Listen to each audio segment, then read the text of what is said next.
Sounds like she is on the phone. Yeah, I'm sending her a text right now. Later in the board meeting, so she... Good morning. It is October 18th. We're here for the Commissioner Board meeting. We have a full slate of commissioners. We have Keith Johnson, our administrator, our interim administrator, Mr. Davidson, and our clerk of the board. And at this time, I'll call the meeting to order and ask everyone to please rise and join me in the pledge.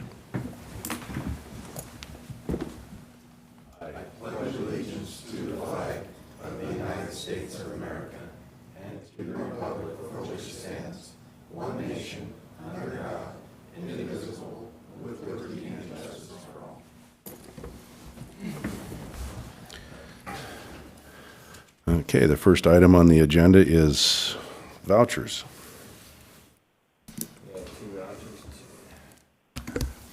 Two vouchers today. Move for approval of fund expenditures in the total amount of $274,839.76 as presented, and note that it has been reviewed and signed by two representatives of the auditor's office and the county administrator. Second. There's been a motion and a second. All in favor, say aye. Aye. Aye. Move for approval of salary clearing payroll and emergency management payroll in the total amount of $1,073,884.55 as presented, and note that it has been reviewed and signed by two representatives of the auditor's office. Second. There's been a motion and a second. All in favor, say aye. Aye. Aye. Aye. Next, we have 4 items on the consent agenda. Move for approval of consent agenda items 1 through 4 as presented. Second. There's been a motion and a second for the 4 items on the consent agenda with no discussion. All in favor, say aye. Aye. Aye. Aye. And I'd like to say welcome to Ms. Hughes as our new HR director. Thank you very much for taking on that task. Next, we'll move to the Commissioner Administrator updates. Mr. Johnson. Thank you. Good morning. Last week has been busy with a number of meetings with Mr. Davidson and myself, meeting with elected officials, department heads, trying to bring him up to speed as quickly as we can on ongoing issues, and certainly have an opportunity to meet everybody and visit with them.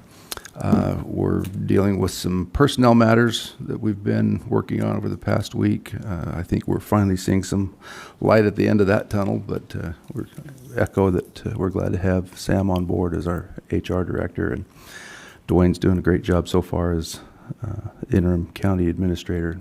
So I will leave with comfort knowing that the county's in good hands. Those are most of the things I've been working on. HAPO Center, planning some additional meetings later this week, but working on some facilities issues out there and some personnel changes. So those are most of the things I've been working on.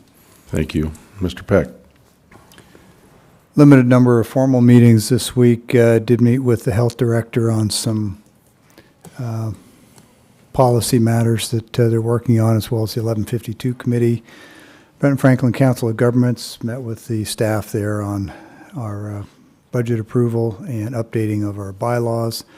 And then I think, like a few others, on the WASAC call yesterday, in which the Municipal Research Services Corporation gave a briefing on what they can provide for counties and cities. Thanks. Mr. Mullen. So we had the Ben Franklin Transit meeting this last week. Also partook of the WASAC meeting. And also I'd like to extend condolences to the Corcoran family. Former County Commissioner Neva Corcoran left us to be with the Lord. Neva served the people of Franklin County for approximately 18 years as County Commissioner, one of the longest serving commissioners in the history of Washington State. She loved serving the people and will be greatly missed. So, Thank you, Mr. Mullen. Thank you. And my week was pretty short. There was the Ben Franklin Transit meeting. I didn't get to attend, but I got an excused absence for that. talked to some constituents about code enforcement out there again at the Eltopia West exit there. There is an area there that is not being following, residents aren't following the codes, so checking with about the code enforcement officer, and it may be we might need to look at the sheriff for that. So with that, we'll move down to public comment. Is there anybody for public comment?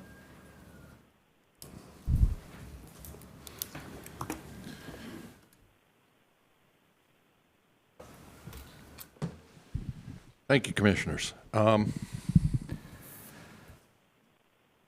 Last night, the City of Pasco had about 40 people show up, speak in opposition of the marijuana shop in the city limits, plus a lot of emails that have been sent to the mayor and city council. I showed up to speak in opposition of it. Had a letter signed by 12 former law enforcement officers of this city that I'd met with just on Saturday. There was only 12 of us, and they all signed the letter in opposition. Several hundred years of experience in law enforcement. I'd like to point out that it is the city of Pasco that can make this decision, not you commissioners. However, it is the same constituents that elected you into office, same ones that elected me into office. Majority of those people that vote for us are in the city, and they're the ones that are going to be impacted by this. I would encourage the commissioners to send the letter that you drafted. I know that you cannot force the city to do anything, but I think your voice needs to be heard, and I know your constituents are backing you on opposing this as a whole. Thank you. Thank you. Keith, where are we on that letter? The letter's been drafted. I think you've received the latest draft of that. It's up to the board to instruct me to send it. It was on my administrator business today. Okay, if you want us to send it, we'll be glad to do that, but I suppose you'll want to have some discussion about it. Yeah, we will. Thank you. Is there anybody else for public comment? Anybody on the phone? No one on the phone at this time. I don't see anybody else for public comment, so next item on the agenda is a closed record hearing, public hearing, zone change 2022-03 Sunny Ridge Properties. And at this point in time, I will open the closed record hearing. Derek, please. Thank you.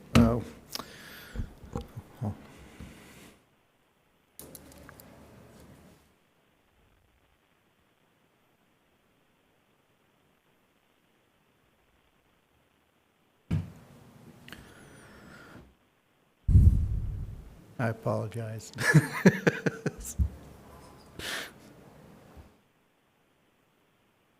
Good to slow down. We got quite a pace going.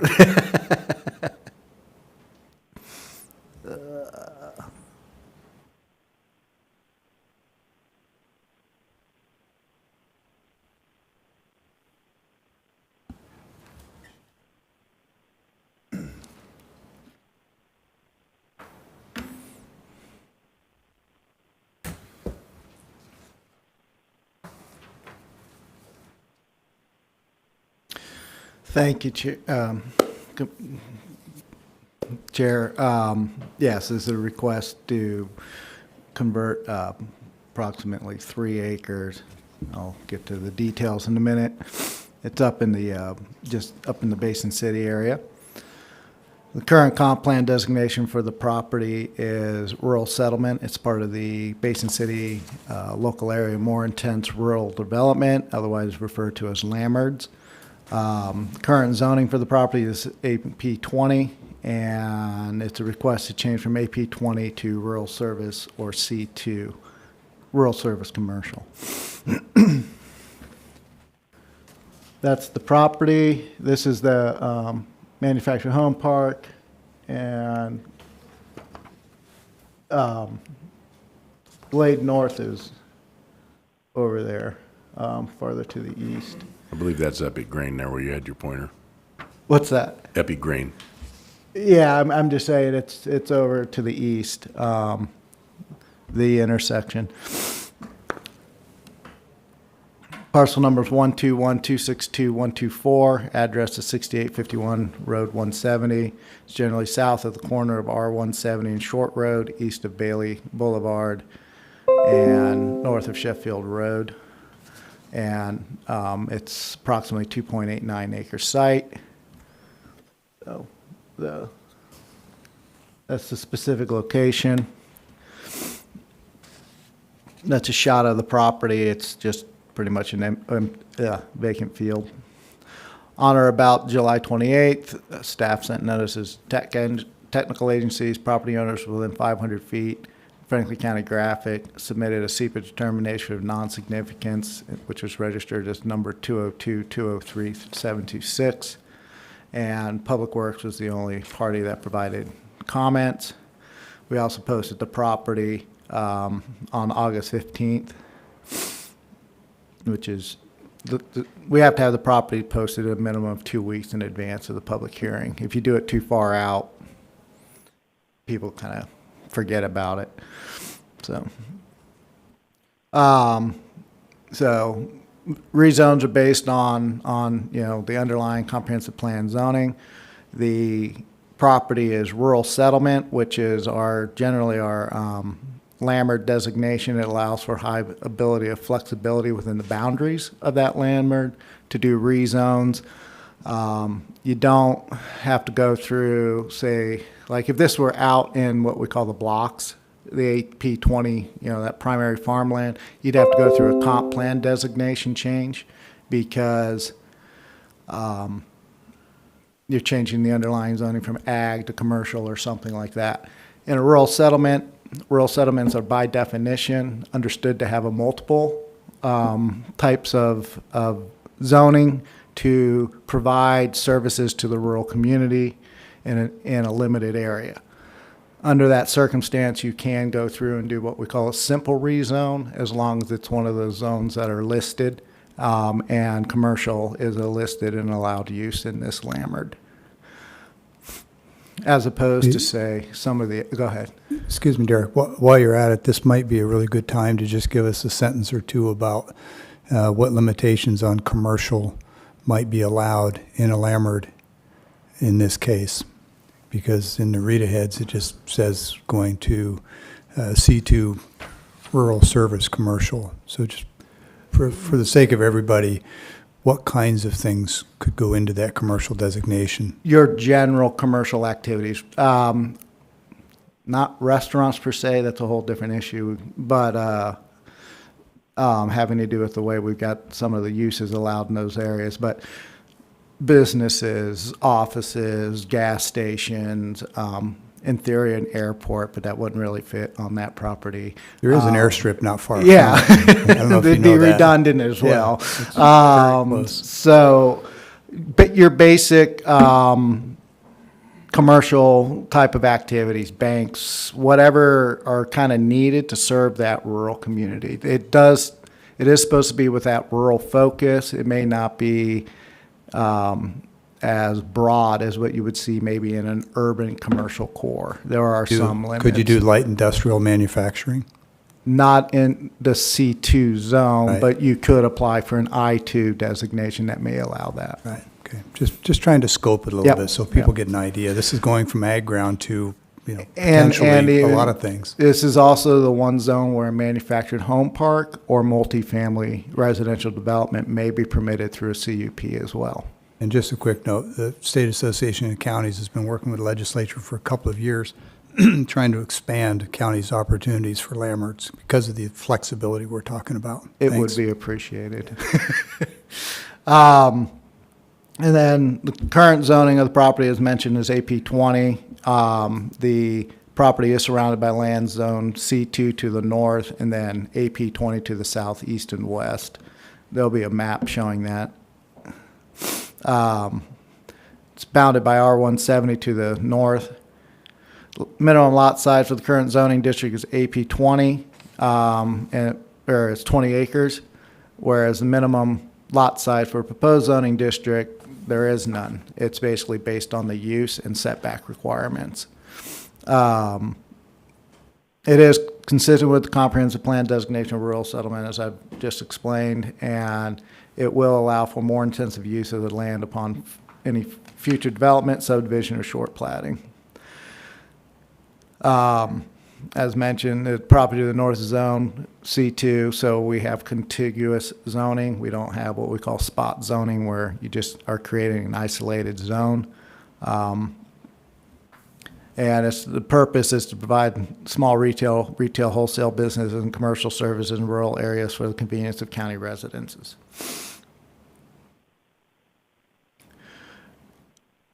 So, Planning Commission suggested findings of fact, it's 2.89 acres of land, and it is in accordance with the comp plan. As mentioned, it's provide small retail and retail wholesale businesses. It's supported by the comp plan, would be considered proper implementation of the plan, and it will increase the diversity of retail and commercial services provided in the area. It is consistent with the surrounding area. It's right up on a I-170, which is at least a collector arterial, if not, well, it used to be a state highway, if I recall correctly. And then there's already commercial uses in proximity to the proposed property. There is merit and value because, again, it's going to increase some of the opportunities up in that area for additional services for the rural residents. There are conditions such that they're going to have to, based on the whatever proposed use, they're going to have to follow the whatever conditions and rules are associated with that. But staff and the Planning Commission does not believe that a concomitant agreement is necessary for this rezone. Suggested conditions of approval is that it shall comply with county development regulations at the time of site development,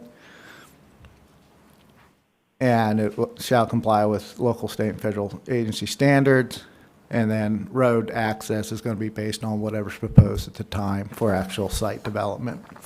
The owner doesn't know exactly what he wants to do, as the first step is the rezone.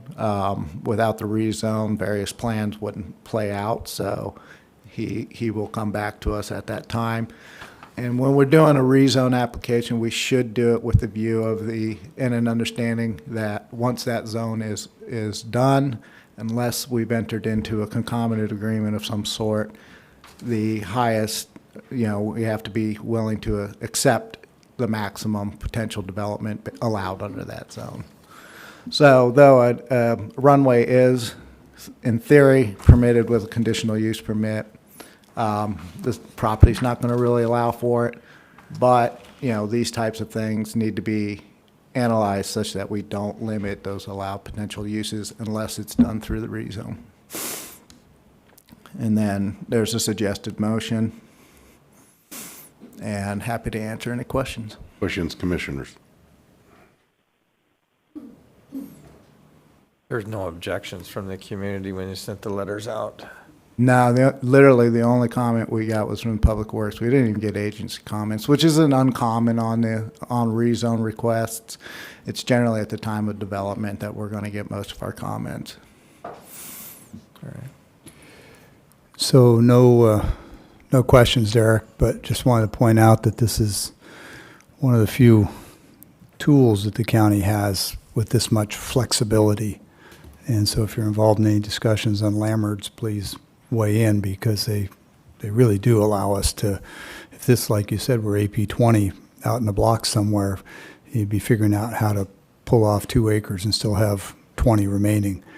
And this looks right on 170, looks like an obvious place for a C2. So I think it's a great package. Thanks. Thank you.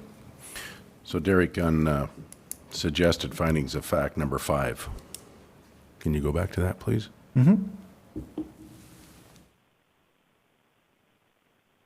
Yeah. Between the county and the petitioner is not required. Now, what about the access off the road?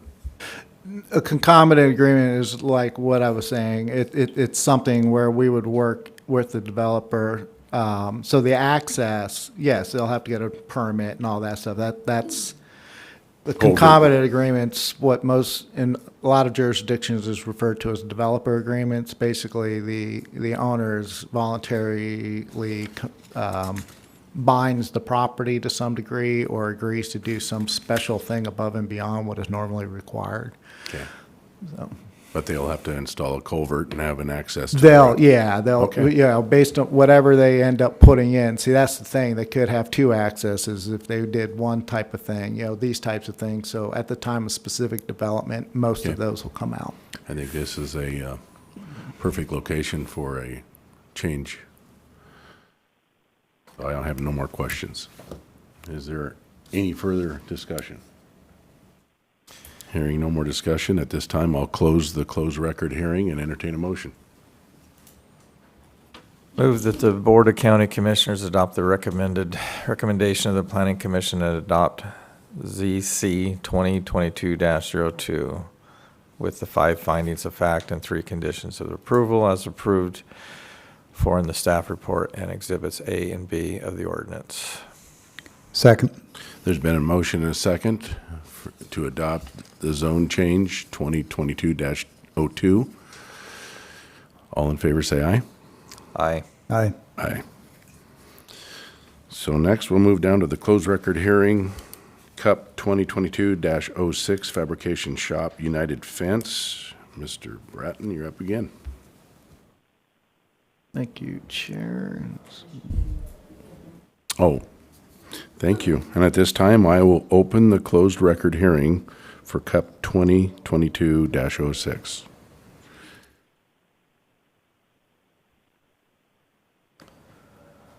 Microsoft kept wanting me to do something there.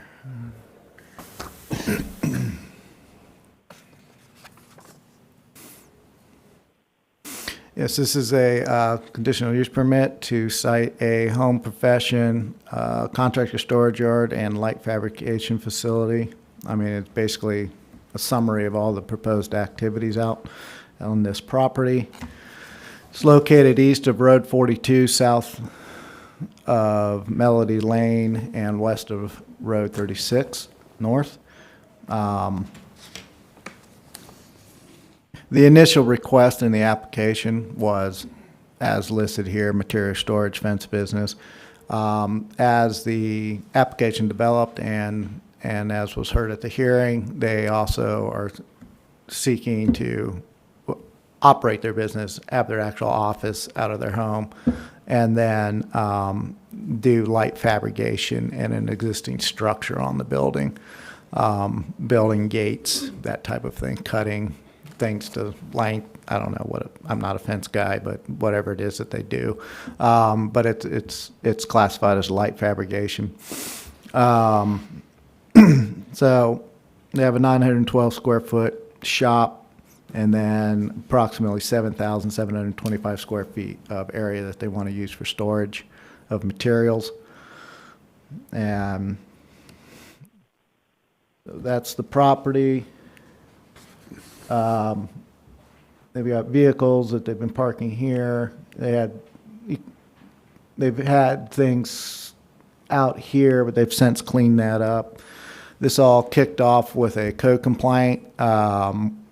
And when we went out and investigated, we saw that there was what appeared to be at least a contractor storage yard operating without a conditional use permit.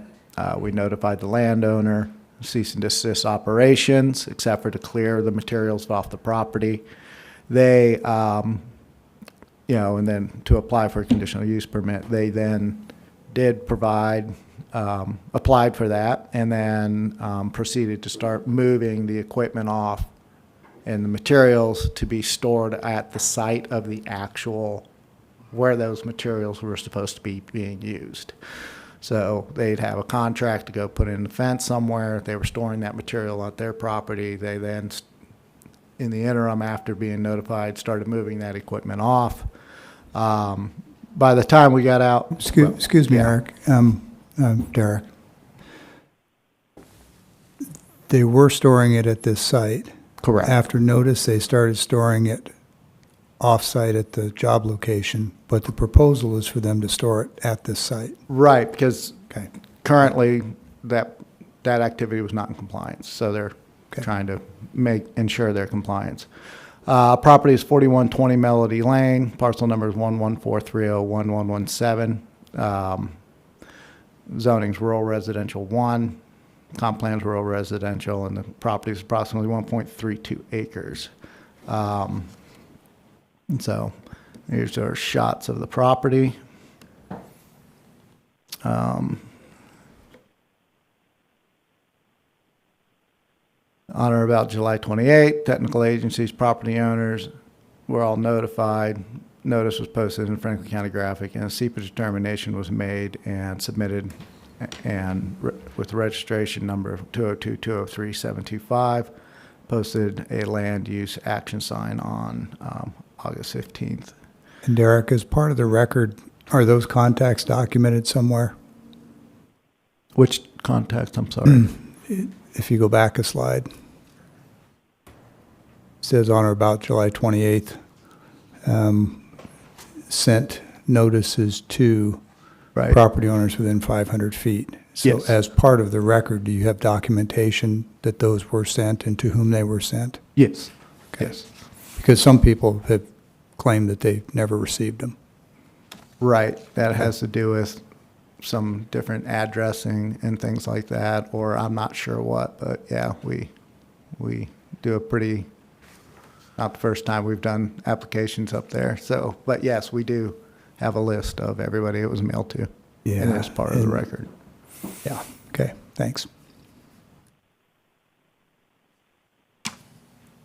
We received 3 public comments from 3 households in opposition to the project, as well as a submittal of a petition from neighbors opposed to the project, all of which, again, were in the packet. Comments touched on multiple points of concern with traffic noise, fire hazard litter, and diminished land values. Franklin County Public Works provided their standard comment regarding the approach permit is required if their activity triggers such a thing. And right now there's, Roberta, if I remember right, it's not paved, so I don't know. But anyways, any utility extension crossing the roads will be addressed at the time of application. The proposed use in the RR1 zoning district is with conditions in accordance with the goals of the county development regulations. A contractor storage yard is a listed conditional use in this zone. The proposal will not adversely affect public infrastructure. Proposal will be constructed, maintained, and operated to be in harmony with the existing or intended character. We'll get into some of that with the conditions. Location and height of the structure will not discourage the development of permitted uses on property in the general vicinity or impair the value thereof. It will not be more objectionable to nearby properties, with the required conditions being, just running around, no, but we think we've come up with conditions, and the planning commission agreed that could make this compatible. The proposal will not endanger the public health, safety, or welfare. So, first, the applicant shall apply for a home occupation permit and comply with the standards set forth. And I meant to bring, I don't remember exactly what the exceptions are. We've limited the hours and stuff like that. So, and F, K, and N, I apologize. I just can't remember off the top of my head what those specific exceptions are, but shall comply with the noise standards established in WAC 17360. What that basically means is they can't be generating noise that, when heard on another property, exceeds 65 decibels. 65 decibels is the equivalent of people having a normal conversation at about 3 foot away. Your average air conditioning unit outside, the big ones, those produce about 60 to 65 decibels of noise. So it's that kind of a sound level. At a minimum, a 6 foot tall side obscuring fence shall be constructed and shall cover both the sides and the rear of the property, basically so that neighbors aren't looking at the stacked material. And it shall not encroach within 30-foot access and utility easement contained in the short plat. The construction materials shall not be stacked more than 4 foot in height, and at all times have to have a 10-foot wide minimum access right, so that no portion of that property, or all portions of that property in that area can be reached through fire or emergency service needs. In case somebody gets hurt or something like that, they can come in. They don't have to go through a bunch of stuff. Any gate fabrication activity shall be conducted within the confines of the existing shop, and that shop shall be inspected and ensure it meets all IBC requirements, including ADA compliance, and anything that the Benton Franklin Health Department, if they're putting in a restaurant or restroom or something like that, and the International Building Code. Hours of business operation shall be limited to 9 a.m. to 4 p.m., Monday through Friday.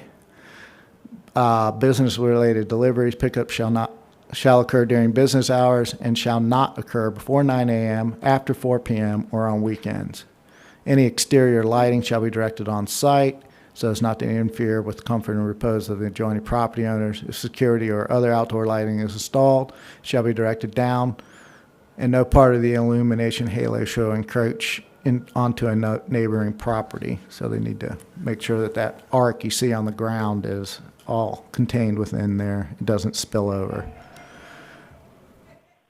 And then they need to, of course, maintain it at all times so as not to let the land become a fire hazard or accumulate with debris, weeds, and or garbage.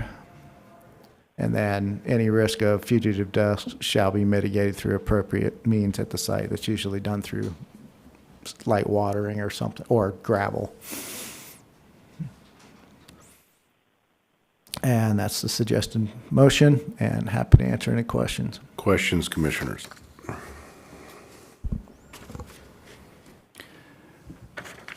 So Derek, the original application was for storage, and you noted that at some point that got changed to add what I would call manufacturing.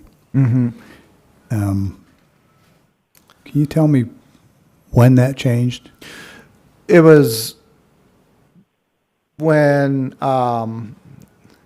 it was before the hearing, but it also was discussed and came out at the hearing as well. So we just kind of included that as part of the discoverables that occurred at the hearing. So in the hearing, somebody asked to change it? It's more the way the applicant described the project and proposal, when they also reiterated their, when they had their moment to speak. So when they described it to the planning Correct. commission, Correct. after the hearing had been noticed for a storage facility, Correct. you see the problem? That is why the recommendation was to any of the fabrication to occur only within that building. So, but yes, When you sent your notice out to agencies, did you send it out saying that it was a storage facility or storage and manufacturing? at the time when that was the information we had. It was storage. Yes. That was the information we had at the time. So if you send a notice out to all the various agencies to comment on projects and you describe it as A, but it's really A and B, is that notice still valid? It will depend. I will say no, in my Well, opinion. yeah, because it's a matter of And when you sent the that- notices out. You might to- want to pause this until we can stop the noise in the background so I can hear. Okay. We can't close the door, correct? No. Is this an open public meeting? We have to leave the door open. You can leave it cracked. I'll make sure it stays open. Okay, yeah. Diminish the sound. Thank you. Thank you. Now, if we could continue, please. that was a new one. It Sorry. it was. So the point is simply that in the middle of the process, you changed the nature of the CUP. And as a result, the agencies that comment, which are numerous, the public, and potentially others, neighbors for sure, were noticed that it's going to be this.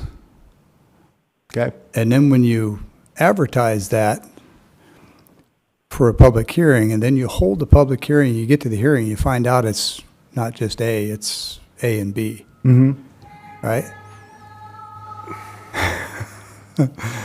Somebody's enjoying the day. Then in my world, that's a problem because it,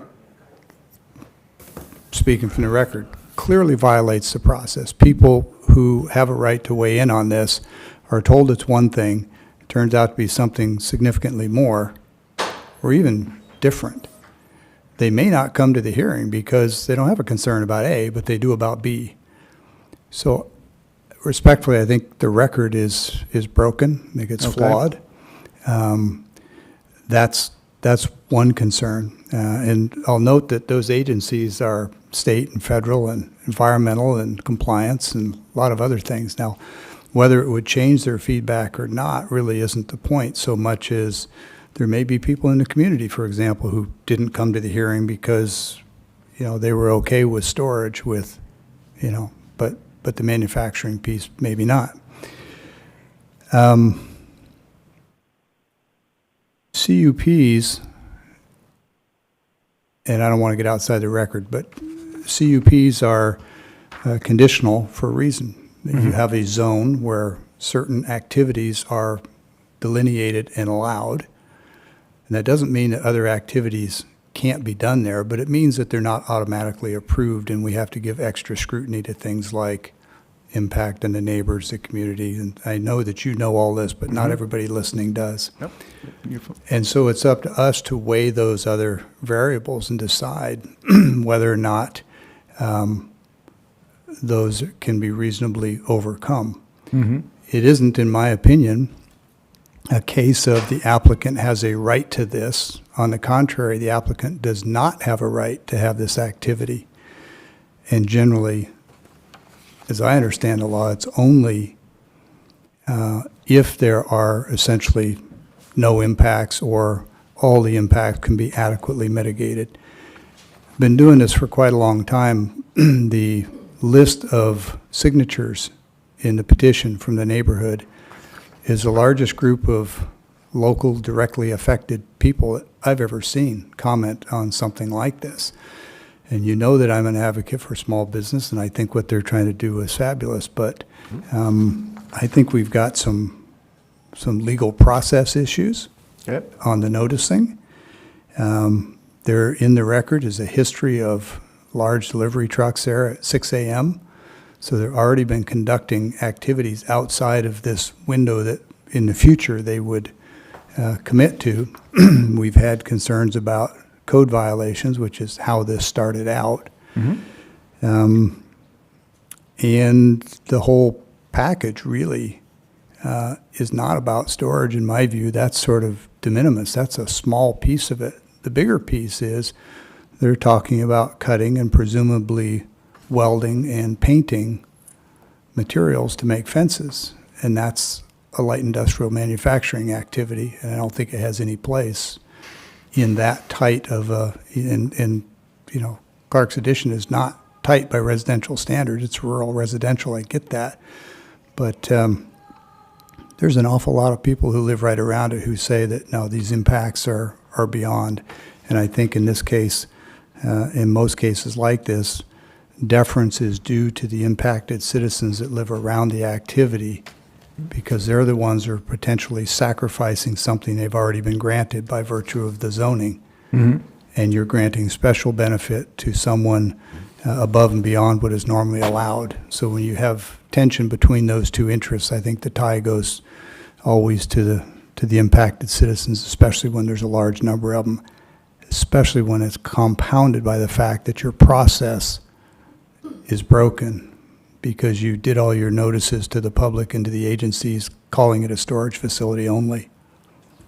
So you guys do great work, and you get most of these really good. I really like the last one, but this one I just can't go with you. Thanks. Commissioner Rowland? As we've said before, we don't make these decisions. We just present the information, or we try to. I understand, and you did present the information, which allowed me to ask these questions and make these points, and I appreciate that. it would have gone from a B+ to an A if you had somewhere in there said, well, wait a minute, program has changed. We've got to renotice agencies. We've got to renotice the public, among other things. Because it clearly, based on the record, is, even though an appeal hasn't happened, it's ripe, in my opinion, for a civil action. I would agree. I mean, I hate to delay the process, but we need to make sure it's done correctly. And that's one thing, we can take this back out, or the board could make their decision now. It's up to the board how they want to treat this. You can remand it back to me to go through this again. I mean, as far as noticing, Sure. or the board can make their decision. Well, I'll Because note they that have the facts. Yeah, minus some I had two potential primary agency. objections there, though, since you're speaking to what I was just offering. One is the noticing failures. Right. But the other is that it's a very large number of people who live right in that area who I think are the best judge of what the impacts would be on the neighborhood, more so than the applicant. The applicant clearly has a bias, as I would if I were the applicant. So even if we were to go back and remand it and fix the noticing requirements, I don't think that decreases the number of concerned citizens. I think it likely increases it by telling them now it's more than storage. So I don't see that being a remedy, and I just believe that there are many available, suitable places for a manufacturing facility, and in the backyard of this community, I don't think is the right place. So I'm going to weigh in on the side of that list of citizens on this one. Thanks. Anything else, Mr. Commissioner? Moore? No further comments. I have a couple questions, Mr. Bratton. I read through this and I highlighted some areas where questions were asked by the commissioners on the Planning Commission. And all it has is Mr. Bratton responded to both Commissioner Lowe's questions. He didn't put what your response was. Is there a reason for that? And I have marked and read, and I don't have any response from you to those. How do we get your response to those? The meeting I mean, I can respond to, they are in the I'd like recorded. him, I would like him in the recorded. packet so we can read your response. Okay. That would also make them part of the record, and since we can't talk outside the record, it's hard for you to even comment now. Okay, it's just, yeah, it's that balance. So what I'm hearing is the commissioners would like, when I have a response, that we have that summarized response. Yes. Okay. The other thing is we're basing all these decisions off a policy that was put together in 2008, as I read here. I'm trying to find it, but I couldn't find it here, but I read through the whole thing, and these code was put in 2008, and you're saying we need to update that. Yeah, I do believe that we need to update that. And this is a Franklin County code. This is no international code. This is our code here in Franklin County, correct? Yes. Yep. We are slotting and hoping to begin that. We've begun the work. I mean, we've got a draft document that's about 95% complete. It's the entirety of the chapter, or title, I mean. And what we're doing right now is but we're hoping to be able to start moving that next year. Okay. In 2023, so that we can kind of see. 2008, Franklin County was one world, but 2012 it was a completely different world as far as development goes, and so 12 years. I mean, we've done minor tweaks to the code, but it's due for a major, and that's what we're doing. We're working on 16 now, and then we'll move into 17 next year is our hope. Okay. So I'm in agreement with the other commissioners. I think the target has been moved too many times on this, and I don't feel comfortable with as many people that had commented in making a decision on this today. Okay, that's where I'm a little confused. Do you want to make a decision today, or do you want me to go out and renotice this, remand it back to staff for further work? With the have complaints either we've option. had, I don't think that it's going to do any good because they're in a I believe, from what I've read here, the neighbors are not in agreement with a business being put into a residential area.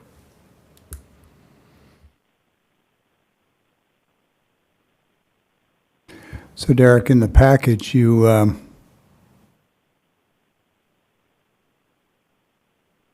I'm just checking to be sure, did you include resolutions for approval and for denial both? No, I just have, so we would have to develop, I can do that So too. why is that? Is that routine practice? Yeah, we don't generally prepare, I can start doing that. Because the thing is what I'm presenting to you is the planning commission's recommendation. If you want to deny it, then I can handle that. we would do. Yeah, I would the- just simply motion that once the hearing is closed, if that's what I wanted to do. I was just checking the record to see what you'd included. Yeah, just the approval, because that's what the recommendation was. Yeah, it almost presupposes an outcome, respectfully. It's again, Okay. I'm not It's all right. I'm bringing forward what the planning commission has directed me through their recommendation. That's what I understand. bring forward. And that's a good point, you're right. So, So I don't think I have any other comments, but once we close the hearing, I will. Is there any other discussion? None for me. Hearing none, we will close the closed record hearing and entertain a motion if there's one to be made. Chairman, I move that Franklin County Board of Commissioners decline to approve the zone change 2022-03 as recommended to us by the Planning Commission and presented to us this morning. Can I Second. interrupt you for just a second? This is not the zone change, this is the CUP. Oh, sorry, I missed. Make sure you're clear on your Yeah, motion. I misread. Okay. Additionally, Commissioners, I would recommend we not do a negative vote. Just make a motion to pass it, somebody seconds it, and then everyone votes nay if they want to not pass it. Negative motions cause problems. I read that in the Robert's Rules of Order from the packet. Thank you, Jenna. So Yep. with that, and since there's no second, there's no need to rescind it. The notion of motioning in the affirmative and then voting it down doesn't work for me either. So Jen, in the absence of a motion at all, what is the outcome? We need a motion, and honestly, making a motion to pass it does not mean you support it. It just means we're moving along on the agenda. We had the same issue with the Planning Commission, and they did a negative motion, and it didn't pass right, and the outcome was a positive motion, which is just confusing. So by you making a motion to pass it does not mean you're supporting it. The person seconding it does not mean they're supporting it. They're just putting that motion out there for voting. So all you're doing is putting it on the voting floor, and then all of you can vote nay, or however you want to vote. It doesn't matter. We just need to get that motion on the voting floor. Okay, well, Move on with- I appreciate the clarity, and I'm just So- going to respectfully disagree. I understand Robert's rules, and I understand the notion of making a motion to take an action and then voting against it. It's inconsistent at best. Commissioner Peck, before we move on any further, I would like to ask Commissioner Mullen, did you second that motion that Commissioner, I believe I heard a second. I started to second it, yes. So I think we I did. maybe need to rescind that motion.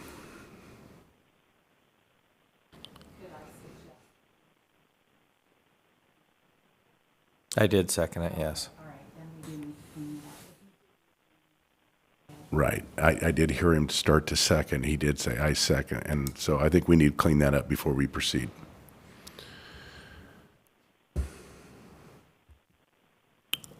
Well, that poses an interesting question. The motion's on the floor. A negative motion. Vote it down. Just vote no on that one. You just vote no on that one. What's that? Sorry? Just vote no You on could that just one. vote no on that motion. Well, yeah, Vote, then- the motion is there, and And there's a second. So there's a second, so all in favor, say aye. All opposed, say nay. Nay. Nay. I vote aye on the motion, but I was waiting to hear the two nays. Okay. That's the problem with negative motion. So the people that just voted nay just made a positive motion. So this is the confusion on that. Like a double negative. So, Yeah. to be clear, the motion was to decline the planning commission's recommendation. Which is an affirmative motion. So it brings it back to the table to vote on again. We didn't vote it in favor of passing it. We just voted in nay against the negative motion. It doesn't make the motion unlawful or inappropriate. It can be slightly confusing for some people, but the planning commission said, we recommend you approve it. And I said, we should not take that recommendation. We should vote to disallow it, disapprove it. Yep. I thought we were getting rid of the motion altogether. So now we have a three-way confusion. Well, if you like, and I realize, Jen, the complications it creates, but for the sake of the body, I'll just point out that I was the maker of the motion. It appears that there was confusion about the content and the meaning of the motion. So with the board's approval, I'm willing to move to rescind the action the board just took, and we can start fresh. I would agree to that. I concur. Okay. Okay, so because it was a motion, I think we have to vote just to make it formal to rescind that action. So I motioned, you seconded. If we could just all vote yes, then Okay, we didn't have a second on that yet. Do you second that, Commissioner Mullen? I believe you To did. rescind the motion. I second that. Okay, so there's been a motion and a second to rescind the motion that was passed. All in favor, say aye. Aye. Aye. Aye. Okay, so we're back to a clean table. Yeah. And Jen, you're right, it does create some confusion.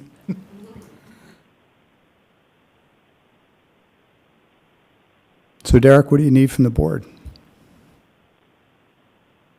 If somebody would make this motion, and then the board would make its action based on that motion, I think we can get where we need to go. Yep.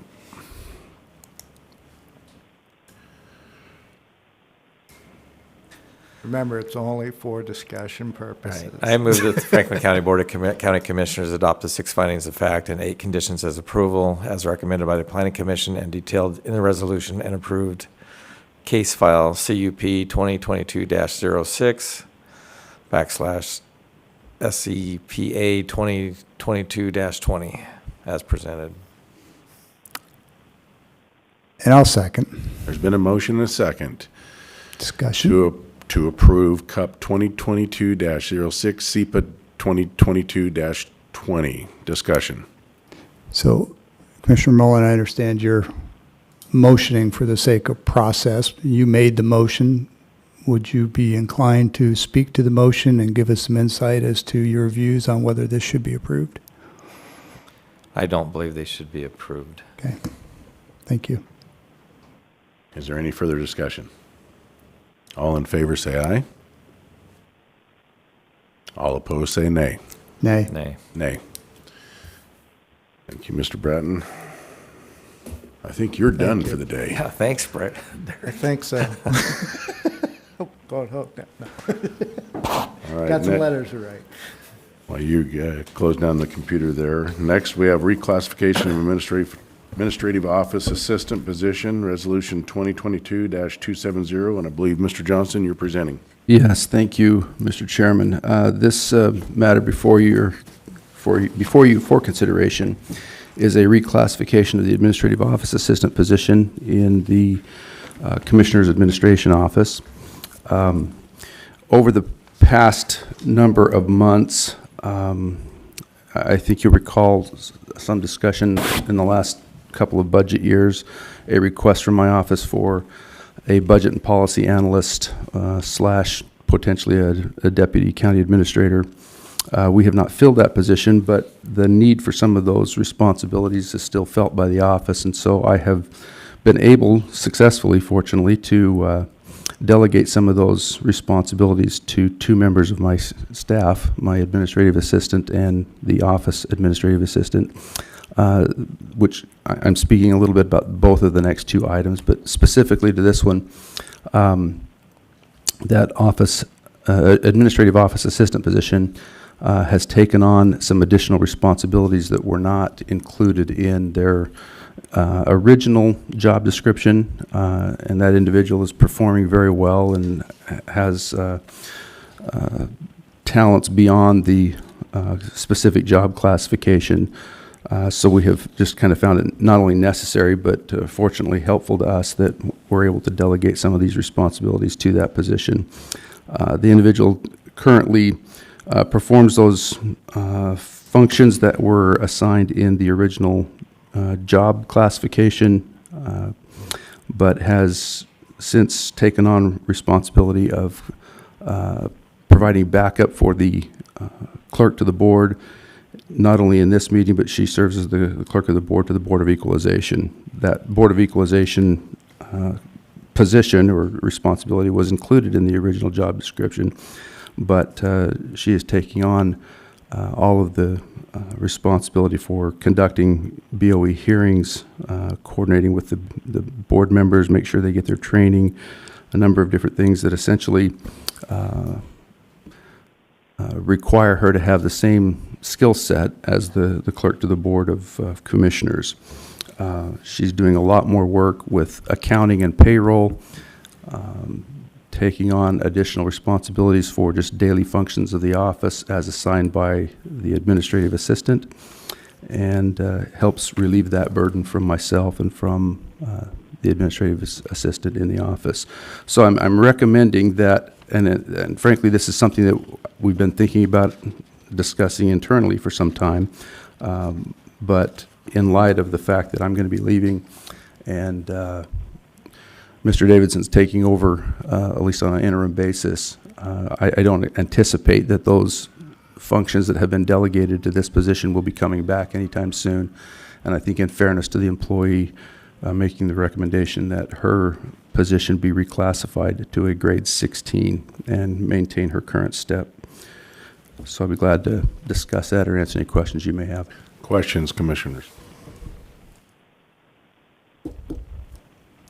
Keith, the change to those, the duty change to that position is permanent? Yes, I believe it is. Okay, thanks. Normally, this would probably come through the HR office, but that's why it's coming through me. Was we haven't had an HR director in place, but yeah. Sure. Well, step changes based on experience Correct. are fine, but when you change a grade, I think it needs to be a change in duties, and you've affirmed that it's an ongoing change, so the grade change is fine with me. Thanks. Commissioner Mullen? I guess, excuse me, my thoughts are that this decision should be made up to the new human resources manager that just came in. Excuse me. I think that's my recommendation, is that we hold off on this until our HR director is in place. I tend to agree. We just hired a new HR director, and I think that we let her get to work, and not saying no, just saying we need to review it and let her have a chance to do her job. Well, I'll just add that I certainly hope that she looks at the pattern of this board over the last 6 months and the number of approvals just like this that have been granted, and consider the legalities of the equity that is required of us. Thanks. I would just add only that even though an HR director was responsible for reviewing and analyzing recommendations made in the past, those are also subject to review in my office. And so this does not change, or has not changed from our original process. It just means that I've been functioning as the HR director in that role while we've been recruiting to replace them. And I would echo Commissioner Peck's reaction about fairness to the employees of the county. the message we might be sending that some are subject to approval and some are not. That there's a fundamental fairness question here with both of these two reclasses. And I'll reiterate, we're not saying no, we're just saying that the HR director, the new HR director, it's only fair to let her review it before we approve it. I guess we look forward to seeing it on the agenda next week and probably with an HR recommendation, hopefully.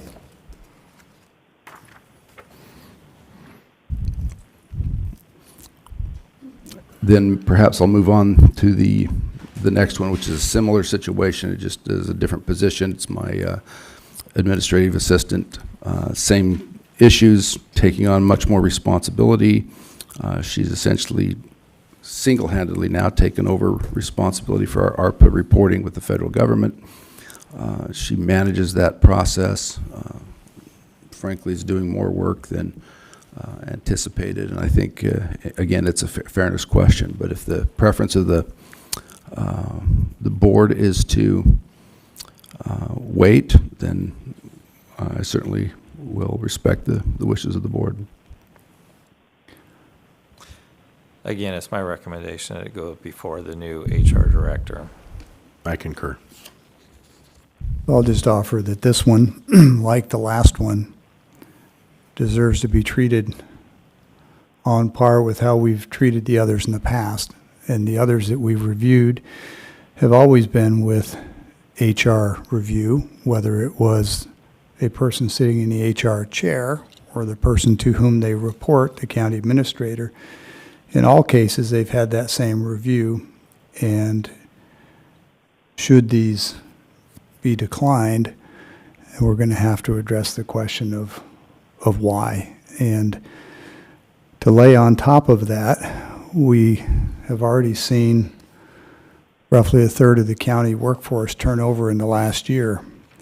And when perceptions of inequity and lack of fairness, whether they're rooted in truth or not, when those perceptions arise, people leave. And I think we're looking at sending pretty much that message right now. Whether you're intending to send that message or not doesn't change the perception. So I think we should be approving both of these, but majority of the board will determine. Thanks. Thank you for your input. So we'll move down to compensation change for Human Resource Generalist 1, Human Resources Specialist. Yeah, this is functionally the same question before you. This just applies to two different positions. It's the HR generalist and the HR specialist in our HR office that have been functioning in many ways as the HR director during the interim period.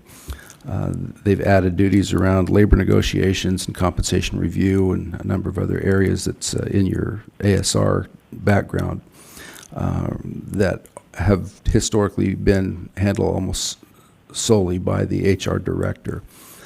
So again, this is a question of fundamental fairness to them, that we're asking them to do more than their original job descriptions required, and have made a recommendation that the board recognize that.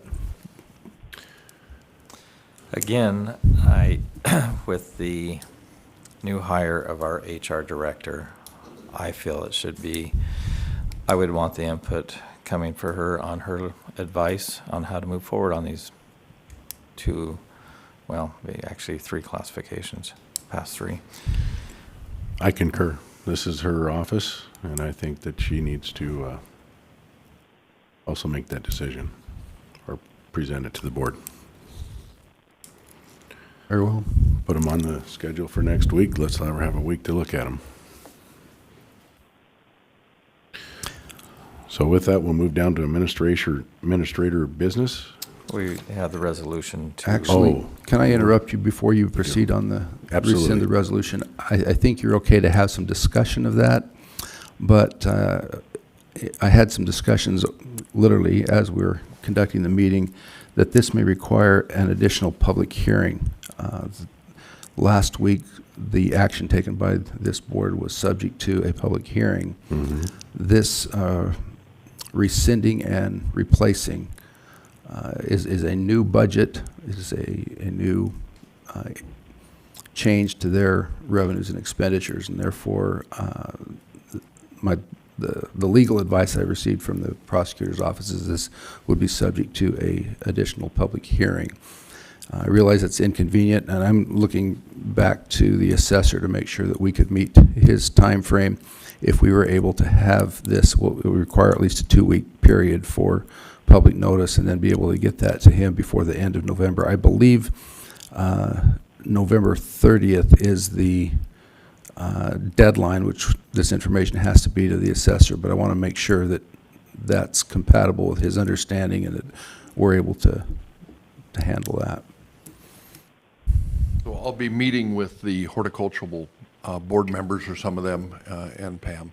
On Thursday, we will be able to clarify, hopefully on that date, to where they will be able to get a letter back to our office on clarifying the specific land classes that they intend to have this impact or not impact.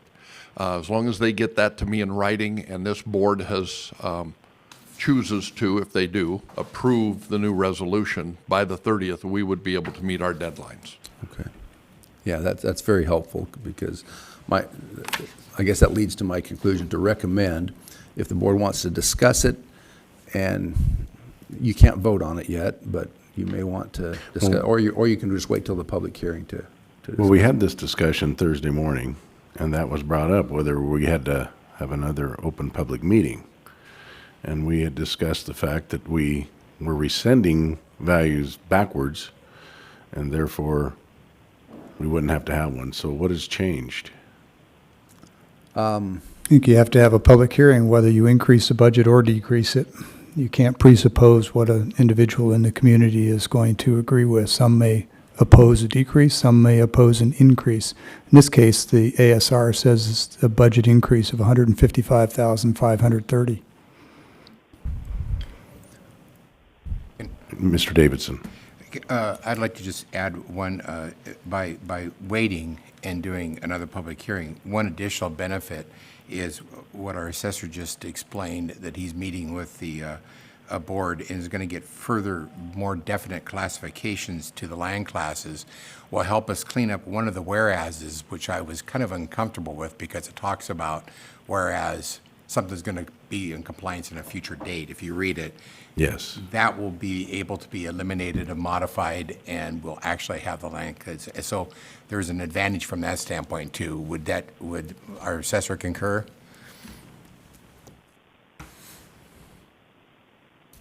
So I don't have a problem with that, but I want to clarify that the commissioners don't set what can be exempted from the assessment. They only set this resolution and then the budget process. The horticultural board sets the classification of what lands may be exempt from any assessment. And so that was the purpose of my meeting with them, was for that purpose. And so where they may have a phrase right now in the old resolutions that says dry land, well, we have many classifications of dry land. Therefore, we have to be more specific for us to be able to administer the assessment, which would come from the horticultural board. So just for clarification. So would it make sense to rescind that motion that passed last week? Because it is not going to take effect then. If you don't rescind that motion, because after the meeting here, I went down and read the resolution and found some serious problems with the calculations and errors. So Yes. whether you want to implement a new resolution or not, I We need to certainly rescind would that. not want you to go forward with the current resolution you passed last Tuesday. We need to rescind that motion that was passed unanimously last meeting. And then we'll go forward with the open public meeting. I may just look to Pam to see how that recommendation might affect your board and your plans for, is that something you could accommodate without? No? Well, we just without, if we did not adopt a new resolution today.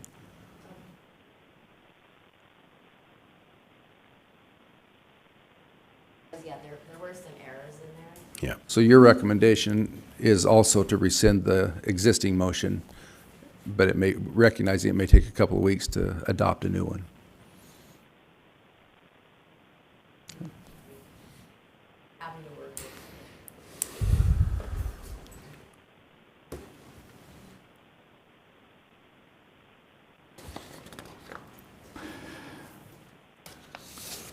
So, Mr. Johnson, it seems that we could rescind this resolution as part of the activities next week, or we could alternatively ignore the resolution that's in our package today and simply do a motion to rescind Resolution 2022-261B, previously approved, and leave it at that.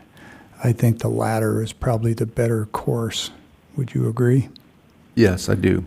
Okay, Mr. Chairman, I move for approval of, I move to rescind Resolution 2022-261B, previously adopted by this board. I'll second that. There's been a motion and a second to rescind motion resolution 2022-216B. All in favor, say aye. Aye. Aye. Just point of order, it's 261B. Yes, I said 2 did I say 261 or 216? You said 216, but it is 2022-261B. 216B. And I vote aye. Okay, with that, we'll move down to the administrator business. Yeah, the only thing I have for your consideration is direction on whether you want us to send a letter to the City of Pasco City Council opposing the establishment of a retail marijuana store in downtown Pasco. But, Mr. Chairman, if I might, I'd like to speak to this. Commissioner Peck, and go ahead. Specifically before the assessor, I thought you were getting ready to leave there. Been doing this for a while, and I like to think I do my homework. But you said something earlier in the meeting that caught my ear and has changed my thinking on this.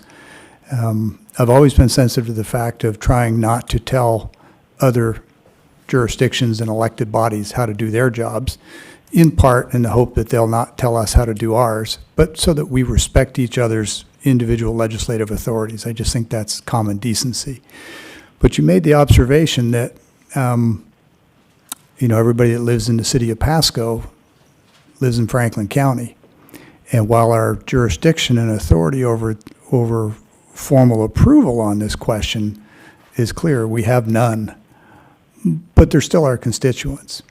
And when you look at that in the reverse is not true.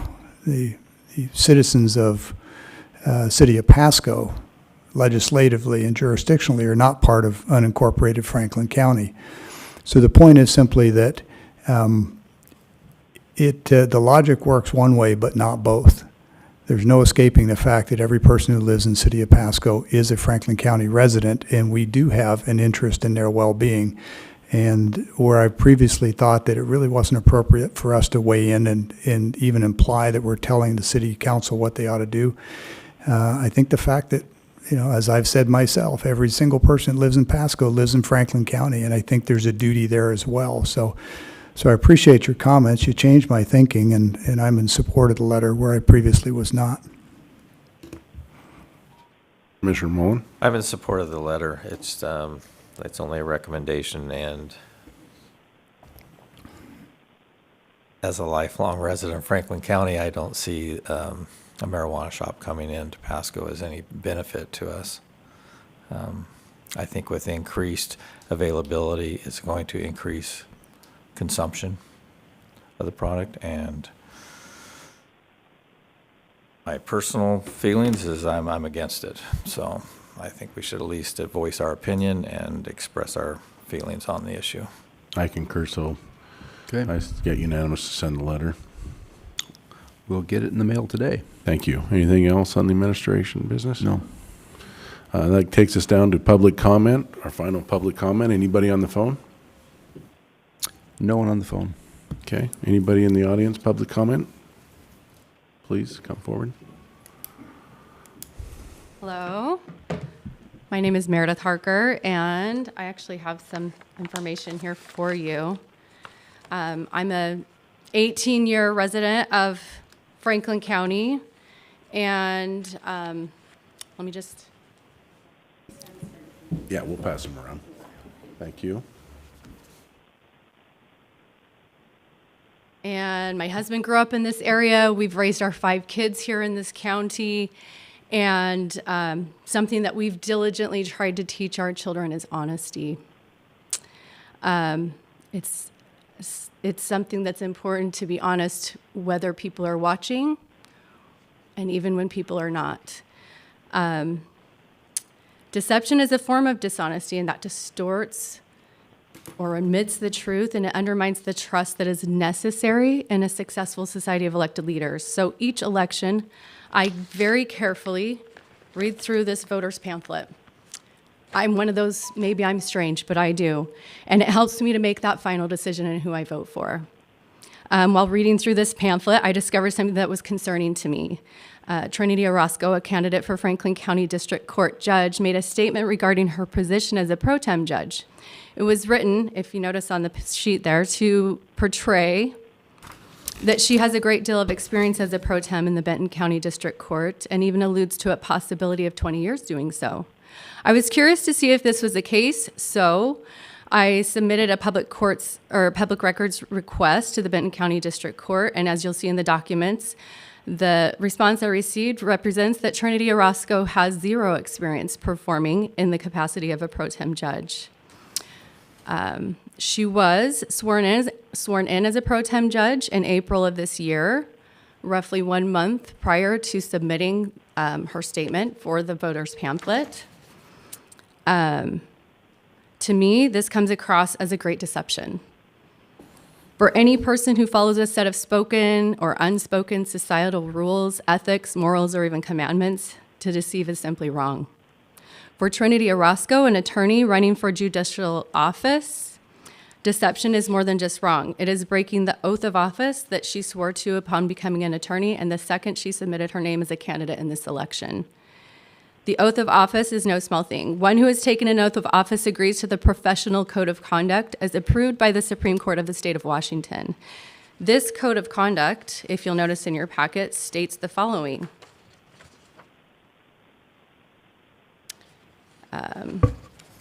As I'm searching through my packet, I will abide by the rules of professional conduct approved by the Supreme Court of the state of Washington. If you look at the professional code of conduct, it says a lawyer shall not make a statement that the lawyer knows to be false or with reckless disregard as to its truth or falsity concerning the qualifications, integrity, or record of a judge, adjudicatory officer, or public legal officer, or of a candidate for election or appointment to judicial or legal office.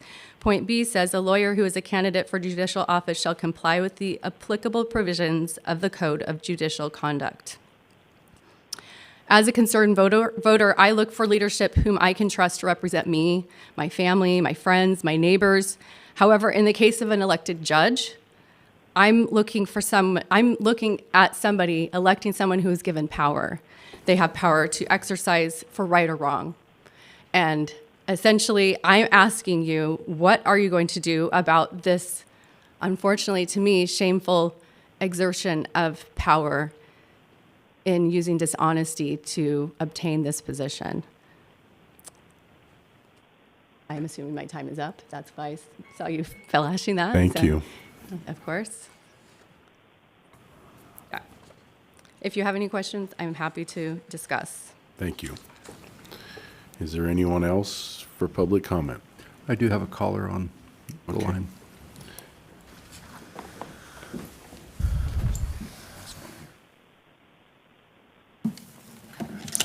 Whoops.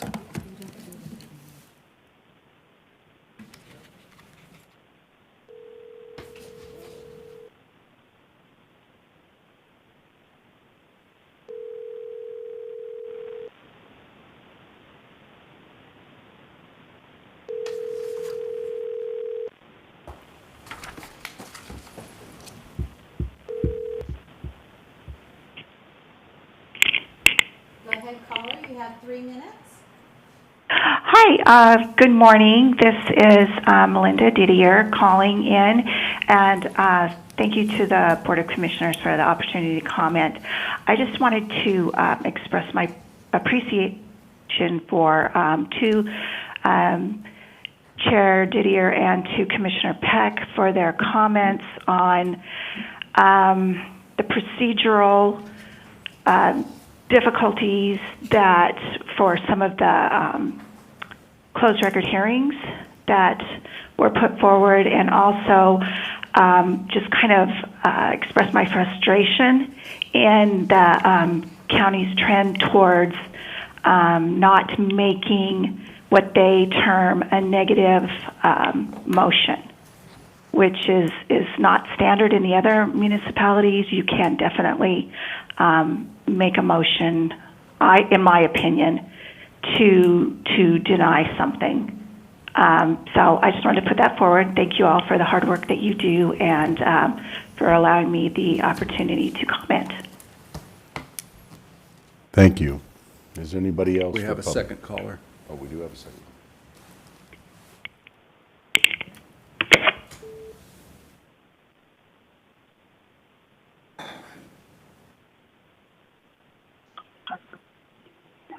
Go ahead, caller, you have 3 minutes.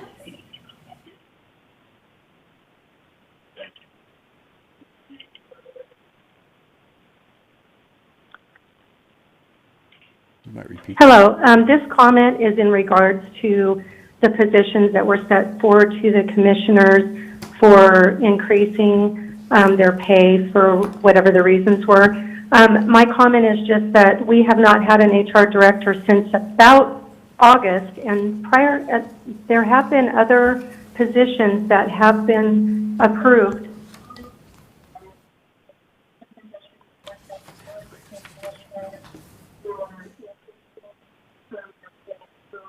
Just identify yourself. She didn't have to. Sounds like she's away from the speaker. And there have been positions that have been approved since then without HR comment, or even with HR comment and you did not go with their suggestions. Thank you. Thank you. Is there anybody else for public comment?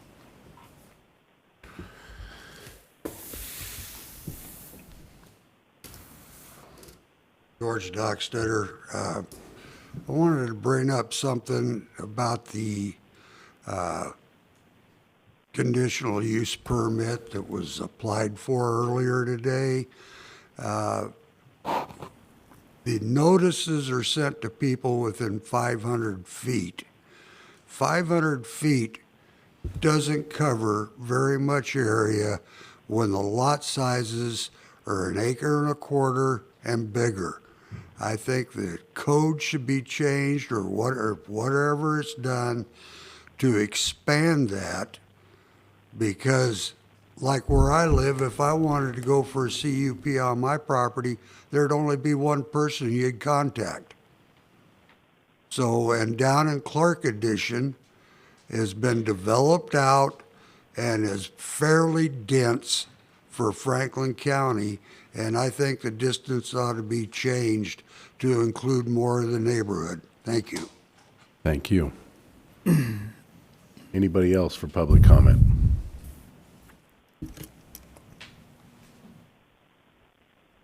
Kathy Sand, Franklin County. I wanted to give Ms. Harker kudos. I agree with her that elected officials need to be held to a high standard, especially judicial candidates. And I also wanted to encourage the board to be equitable and fair when it comes to the raises brought forward. There has been a lot of raises given this year, like the previous caller stated, that there is raises given, and it seems to be kind of favoritism on some of the board's part. So I would just encourage for equitable and fair use of the resources in the county, so we do not lose any more people in the courthouse. Like I stated previously, there's a lot of people that have left to Benton County. Our biggest competitors are Benton County and Hanford area, and they have amazing benefits and good pay. So I would just encourage you to be fair and equitable. Thank you. Thank you. Anybody else for public comment? Nobody else on the phone? any other business for the good of the county? Seeing none, this meeting is adjourned.